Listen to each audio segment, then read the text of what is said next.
नमस्कार, welcome to दिनामी economy and economics.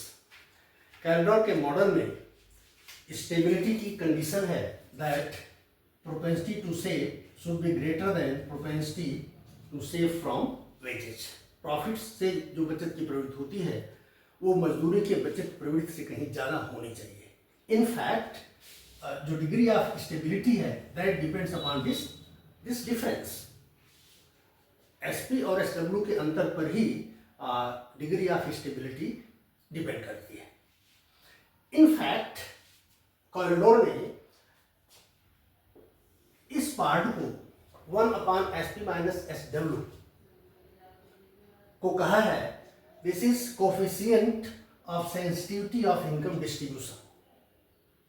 कैलडोर साहब ने इस एक्सप्रेशन को 1/SP माइनस SW को कहा है coefficient of sensitivity of income distribution, यानी कि ये वह गुणांक है जिस पर जो आय का वितरण है वो डिपेंड करता है।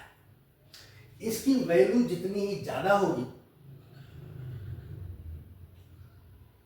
इन्वेस्टमेंट में कोई भी चेंज शेयर ऑफ प्रॉफिट पर उतना ही ज्यादा प्रभाव डालेगा, और इसकी वैल्यू जितनी ही कम होगी इन्वेस्टमेंट में कोई भी चेंज शेयर ऑफ प्रॉफिट पर उतना ही कम प्रभाव डालेगा।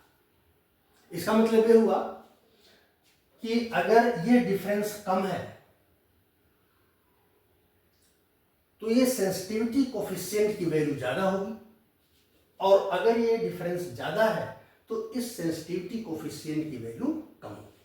फॉर एग्जांपल आप देखिए, अगर propensity to save from profit is 0.6 and propensity to save from wages is 0.2, then 1/0.6 minus 0.2 is equal to this is equal to 2.5। इसका मतलब ये हुआ कि अगर रेट ऑफ इन्वेस्टमेंट में 1 यूनिट का चेंज हो तो शेयर ऑफ प्रॉफिट में 2.5 यूनिट का चेंज हो जाएगा। अगर रेट ऑफ इन्वेस्टमेंट में 10 यूनिट का चेंज हो तो शेयर ऑफ प्रॉफिट में 25 यूनिट का चेंज हो जाएगा। इसके माध्यम से अब अगर this difference between SP and SW declines, ये घटकर 0.6 से 0.3 हो जाता है and this remains 0.2, in that case the value of this coefficient becomes 1/0.1 is equal to 10।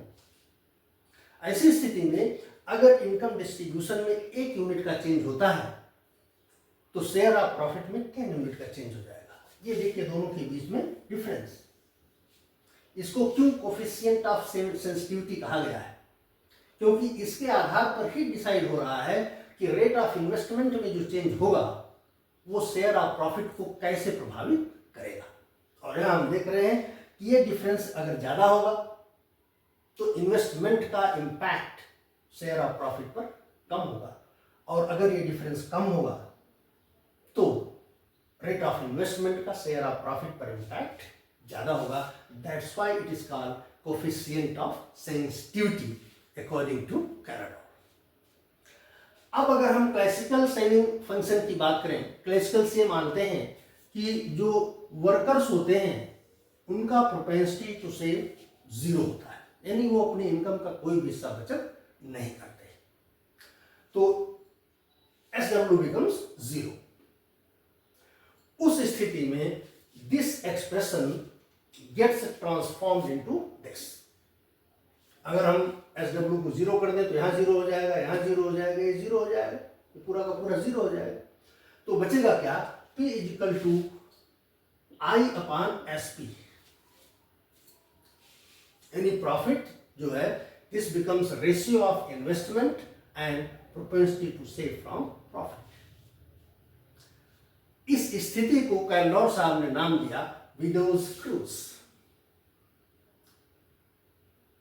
इसका मतलब यह है, इसको रिटोरिक लैंग्वेज में इन्होंने बात किया है, क्रूज से मतलब एक ऐसे बर्तन से है जो कभी सूखता नहीं है। तो शाब्दिक अर्थ इसका हुआ विडोज क्रूज का विधवा का पात्र। लेकिन इसके पीछे मंतव्य इनका यह है कि ये ऐसी स्थिति है जिसमें कंजम्पशन के बाद भी कभी कमी नहीं आती है। कंजम्पशन आप कितना भी करते जाओ, कंजम्पशन के लिए आइटम कम होने वाला नहीं है। इस फ्रेज का ये मतलब हुआ। तो ऐसा इन्होंने क्यों कहा कैल्डॉर साहब ने, हम इसको समझते हैं। कैल्डॉर ने बताया है कि जो वाई है वो दो पार्ट में, वेजेस और प्रॉफिट्स में डिवाइड है। साथ ही साथ हम ये भी जानते हैं that Y is equal to C plus S. C मतलब कंजम्पशन, एस का मतलब सेल। इसका मतलब ये दोनों बराबर होने चाहिए, ये दोनों बराबर हो गए। अब इकोनॉमी में जो भी कंजम्पशन हो रहा होगा वो या तो मजदूरों के द्वारा हो रहा होगा CW, या कैपिटलिस्ट के द्वारा हो रहा होगा CP।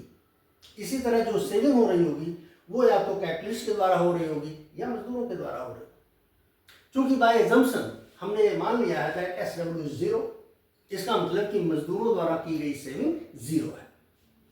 इसका मतलब ये हो गया कि मजदूरों की जो भी इनकम है वो पूरी की पूरी कंजम्पशन पर खर्च हो रही है। तो इस तरफ से ये जो W है मजदूरों की इनकम, ये पूरी की पूरी खर्च हो रही है मजदूरों के कंजम्पशन पर, जो CW है, तो ये भी W हो जाएगा। मजदूर कोई सेविंग नहीं कर रहे हैं, ये भी 0 हो जाएगा। अब अगर हम इनको सॉल्व करें तो ये वेज इसको कैंसिल कर देगा और ये 0 है, ये बचा क्या, P is equal to CP plus SP। यानी कि इस स्थिति में जो प्रॉफिट होगी वो कैपिटलिस्ट के कंजम्पशन और कैपिटलिस्ट के सेविंग के बराबर होगी। इसका मतलब ये हो गया कि कैपिटलिस्ट अपना कंजम्पशन जितना बढ़ाएंगे प्रॉफिट उतनी ही बढ़ जाएगी। अजीब बात है, कहा जाता है कि इनकम बढ़ाने के लिए सेविंग करनी पड़ती है, उस सेविंग को इन्वेस्ट करें तो इनकम बढ़ती है। लेकिन यहां क्या हो रहा है कि आप अपना कंजम्पशन बढ़ाइए, खान पान पर, मौज मस्ती पर खर्चा बढ़ाइए और उसके बाद भी आपकी इनकम बढ़ जाएगी। और जितना आप कंजम्पशन बढ़ाएंगे इनकम उतनी ही बढ़ जाएगी। देखिए कि अगर मान लीजिए कंजम्पशन आपका 100 है और सेविंग 50 है तो प्रॉफिट होगी 150। अगर कंजम्पशन हम बढ़ाकर 120 कर लें और सेविंग सेम हो तो हो गया 170। यानी जितना कंजम्पशन बढ़ा, 20 यूनिट कंजम्पशन बढ़ा तो 20 यूनिट ही प्रॉफिट भी बढ़ गई। कि आप अपनी स्टैंडर्ड ऑफ लिविंग इंप्रूव करिए, ज्यादा से ज्यादा वस्तुओं का उपभोग करिए, उस पर खर्च करिए। जितना ही खर्च आप बढ़ाएंगे आपकी इनकम उतनी ही बढ़ जाएगी। This situation is referred to as widow's cruse by Kaldor. कि जितना ही बढ़ाते जाएंगे कंजम्पशन, इनकम उतनी ही बढ़ती चली जाएगी। But it is conditional. ये कंडीशन तब होगी जब marginal propensity to save of workers is 0। यानी कि this situation applies when classical saving function is relied upon. Video पर अपनी राय दें, अगर पसंद आया हो तो लाइक करें, शेयर करें, कमेंट करें, सब्सक्राइब करें। वीडियो देखने के लिए आपका धन्यवाद।